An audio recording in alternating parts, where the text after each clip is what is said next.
औज़ु बिल्लाहि मिनश शैतानिर रजीम बिस्मिल्लाहिर रहमानिर रहीम इय्याका नअबुदु व इय्याका नस्तईन सदक़ल्लाहुल अज़ीम। किताब इनकलाब में से सूरह फातिहा।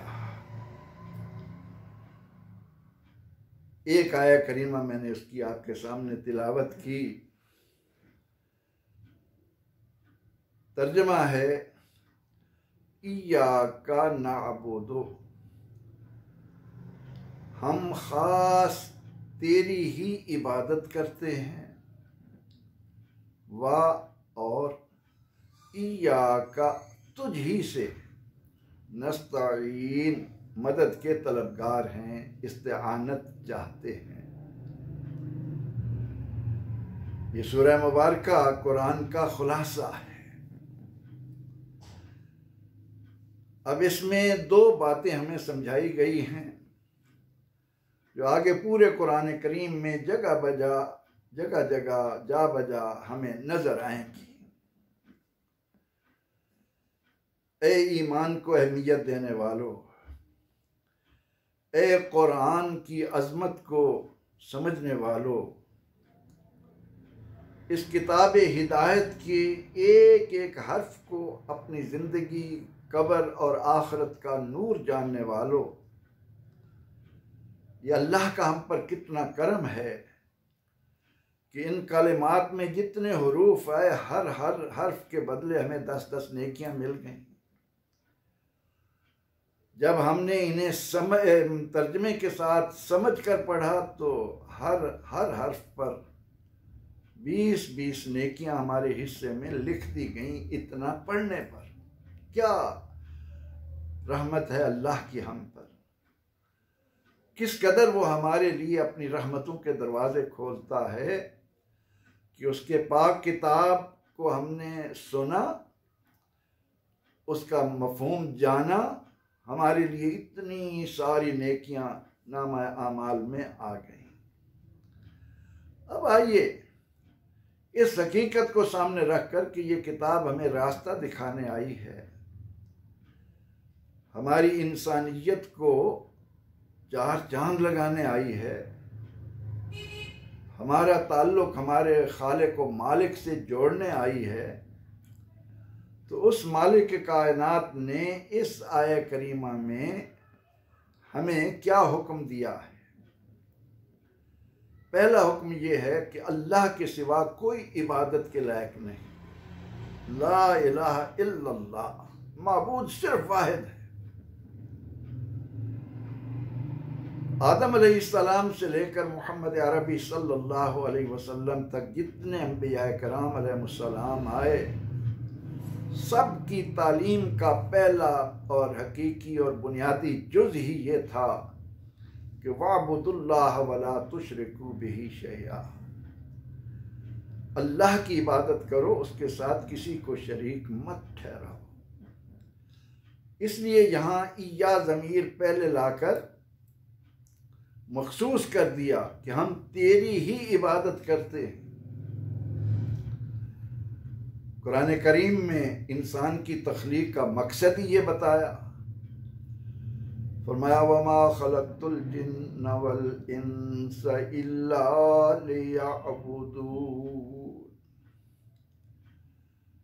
मैंने जिन्न और इंस इसलिए बनाए हैं कि ये मेरी इबादत करें। सूरह अल बकरा में तमाम इंसानों को मुखातिब करते हुए कहा कि या अय्युहन्नास उअबुदू रब्बकुम,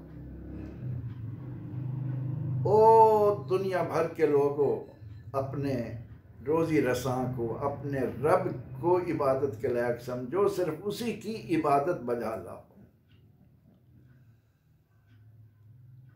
अब आसान अंदाज में जब हम इस किताब इनकलाब को समझने की कोशिश करते हैं तो इबादत का एक मफहूम तो यही आता है कि जिस मालिक कायनात ने इंसान को बेहतरीन सांचे में ढाल कर अपनी नियाबत के एजाज से नवाज कर कायनात का मखदूम बनकर ज़मीन पर आबाद किया है, उसकी ये पेशानी उसके सिवा किसी के आगे ज़मीन पर न रखी जाए। ये इंसान के शर्फ को खाक में मिला देता है कि वो मखदूम कायनात होकर कभी दरख्तों के सामने सजदा करे, कभी आग के सामने सजदा करे, कभी सूरज को माबूद माने, कभी चांद को माबूद माने। और हद तो ये है कि अपने हाथ से बुत बनाए, मूर्तियां बनाए और उन्हें आगे रखे और उनके सामने अपने आप को इतना जलील कर ले कि अपनी पेशानी उसके सामने रख दे ज़मीन। इससे ज़्यादा इंसानियत की तजलील और कोई नहीं। ये इस्लाम का दुनिया इंसानियत पर अजीम एहसान है कि उसने अकीदा तौहीद के ज़रिए इंसान को जो वक़ार, तमकनत, इज़्ज़त दी है, उसका और कोई बदल ही नहीं। इसी इबादत का एक मफ़हूम और है, और वो ये है कि बंदा अपने आप को अल्लाह के अहकाम के आगे झुका दे। मुसव्विर देखना मेरी तस्वीर यूं बनाई हो, इधर हुक्म खुदा हो, इधर गर्दन झुकाई हो। इसको कहते हैं इबादत। इसको मज़ीद मैं वाज़े करूं कि एक शख्स बाजार गया कि ग़ुलाम ख़रीद कर लाए। ग़ुलामों की मंडियाँ लगती थी, इंसान ने इंसान को जलील कर रखा था। वो गया और वहाँ से एक खादिम एक ग़ुलाम ख़रीद कर ले आया। जब उसे घर लाया तो पूछा कि तुम्हारा नाम क्या है? उसने कहा, हुजूर, ग़ुलाम का कोई नाम नहीं होता, जिस नाम से पुकारेंगे वही मेरा नाम होगा। कहा, क्या खाना पसंद करते हो? कहा, जनाब जो मिलेगा आपके हाथ से। कहा, क्या पहनना पसंद करते हो? हुजूर जो अता करेंगे।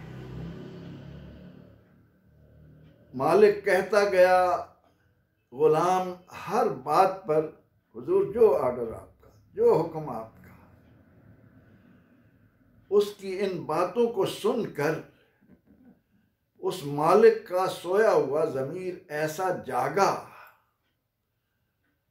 कहने लगा, तूने मेरी जिंदगी बदल कर रख दी। तुझे ग़ुलाम के तौर पर मैं लाया और तू मुझे इतना वक़ार दे रहा है।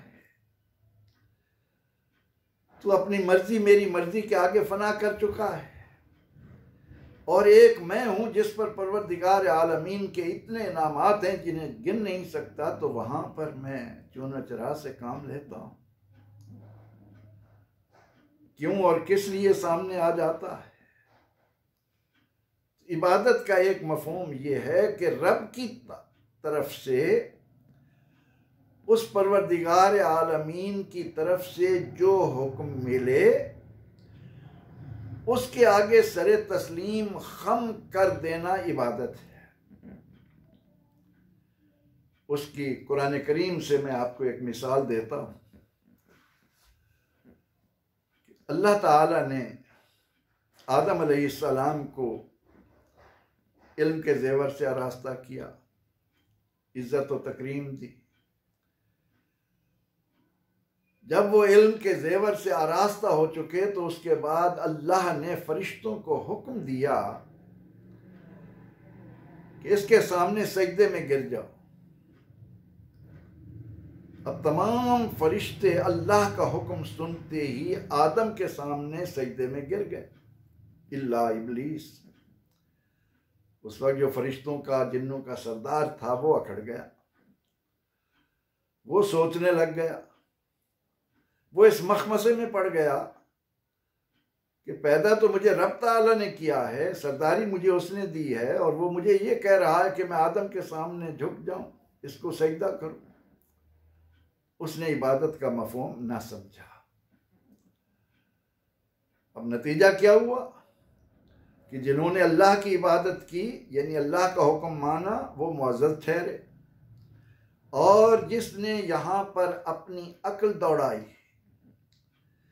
ये फ़लसफ़ा रखा कि अना खैरुम मिन हो, मैं इससे बेहतर हूँ, इसको तूने मिट्टी से बनाया है, मैं आग से बना हूँ, मैं इसके सामने झुक जाऊँ, वो इबादत का मफ़हूम न समझ सका।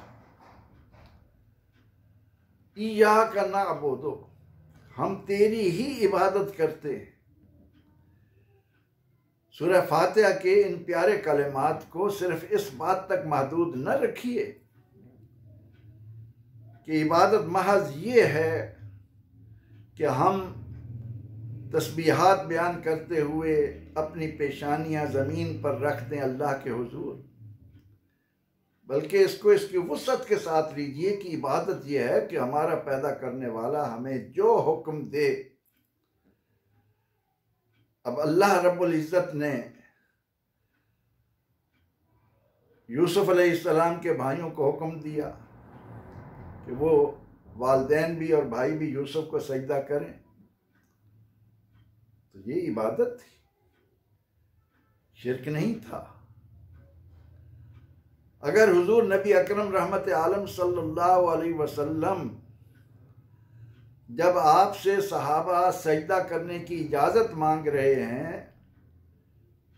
और आप उसके जवाब में ये फरमा रहे हैं कि अल्लाह के सिवा कोई सजदे के रवा नहीं, अगर अल्लाह के अलावा किसी को सजदा रवा होता तो मैं बीवियों को हुक्म देता कि वो अपने शौहरों को सजदा करें। अगर आप हुक्म दे देते तो आपका हुक्म भी अल्लाह का ही हुक्म था और ये सजदा यहाँ भी रिवाज पा जाता, लेकिन ऐसा नहीं है।